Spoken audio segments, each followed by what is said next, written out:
Here at Drury, we do have other sports besides soccer, and volleyball's been staying busy on the road. Last week, after a 3-2 road victory over Wisconsin Parkside, the team secured its first winning season in 16 years under the young first-year head coach, Ashley Shear. The team opens the GLVC tournament in Romeoville, Illinois as the number 7 seed, taking on number 2 Indianapolis. And if junior setter Austin Warren is any indication, the team is ready. We're really excited because last probably 2 or 3 weeks we've played incredibly well together, and so we're really excited to get another chance to play the Greyhounds because we felt like when we played them at home, we didn't play them as good as we could, and we didn't show them exactly, how good we actually are. So we're excited to get back at them. It's the final year in Weiser Gymnasium, and with volleyball's home season over, Drury basketball will be the final sport played in the building before the new O'Reilly Center is open next fall. There are 16 players on Coach Hesser's roster. 12 weren't here last year. Needless to say, we made a lot of handshakes recently. Yes, we have.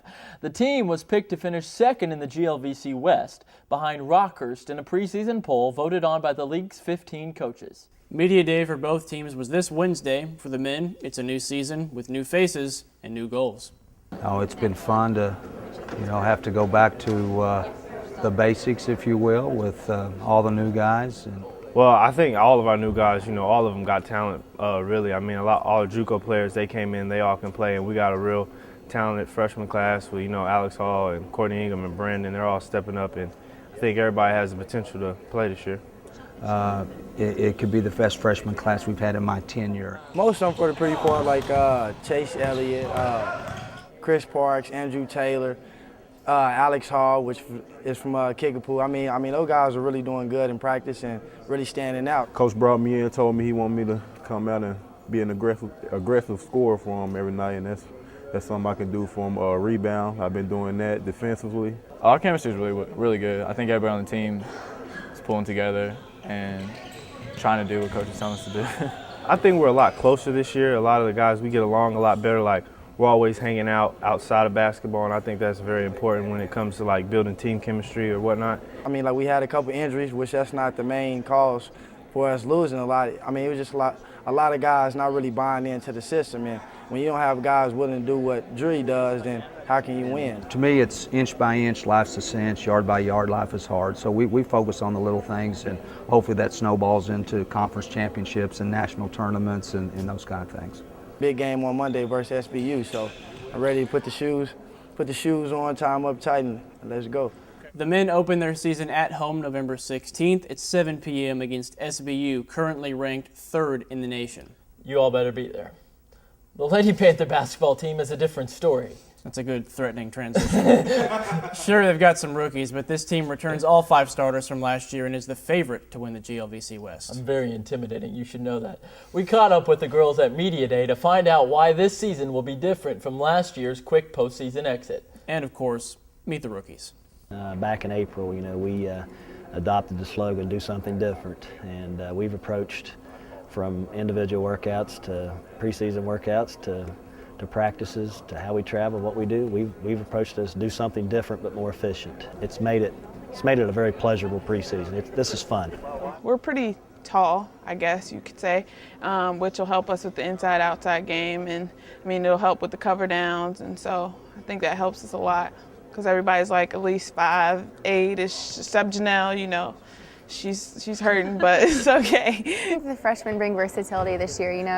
Abby's a very hard worker, and she gets it done inside, or if she has to step outside on the 2 or 3 guard spot. Bree's a really good shooter, and I think Amanda just also is a good shooter and works really hard. So I think what they bring to the table is definitely going to help us get further and further this year. I've been really impressed with Abby Brocker. I think you're going to see a lot of that kid. She brings a winning attitude, having been on a state championship team at Nixa, so that's not going to hurt us either. It's pretty much amazing. I love all the girls, and especially the new ones. Me and Bree hang out all the time. That girl's crazy. I'm crazy. It works, But, I think adding them was just the right thing to do. Obviously, you have those big goals at the end. You want to win conference titles and regional titles and national titles, but I think again in approaching it this season differently, we want to be better every day. We'll be better tomorrow than what we were today. The Lady Panthers open their season on the road in Allendale, Michigan against Grand Valley State on November 16th. Their first home game is the 20th at 6 p.m. You all should be there. Transitioning from swimming, the men and women have won a few meets since you last saw us. Both teams defeated Ouachita Baptist in a dual meet at Breach Pool in late October. The men winning 138-103, the women 172-64. Yikes. The next day, Drury got swept at Missouri State with the men falling 165-78 and the women downed 144-97. A week later, it was the men in action as they drowned out Missouri S&T 149-88 at Breach Pool. These meets are cute and all, but the swim team's focus is on mid-March, which is when the national championship is, and this year that is in Canton, Ohio. While swimming looks to the future, most of Drury's cross-country team is looking back on a successful season. On the women's side, the Panthers finished 8th at the GLVC Championships, led by a 25th place finish from senior Stephanie Coward. But the ladies' season would end at the Midwest Regional, where they placed 18th. For the men, their season includes a second place finish at the GLVC Championships that featured Jaime Villa Zapatero defending his GLVC title by finishing first. El Rayo Zapatero finished the 8K run with a time just hundredths over 25 minutes. And his season isn't done. This past weekend, the Panthers season ended with a 4th place finish at the Midwest Regional in Kenosha, Wisconsin, but Zapatero's continued. Jaime finished second in the region for the second straight year with a time of 32.5 minutes. He advances to the NCAA Championships for the second straight year. Last year, he finished 20th in the nation, which was All-American status. This year, he's winning the whole kit and caboodle, right?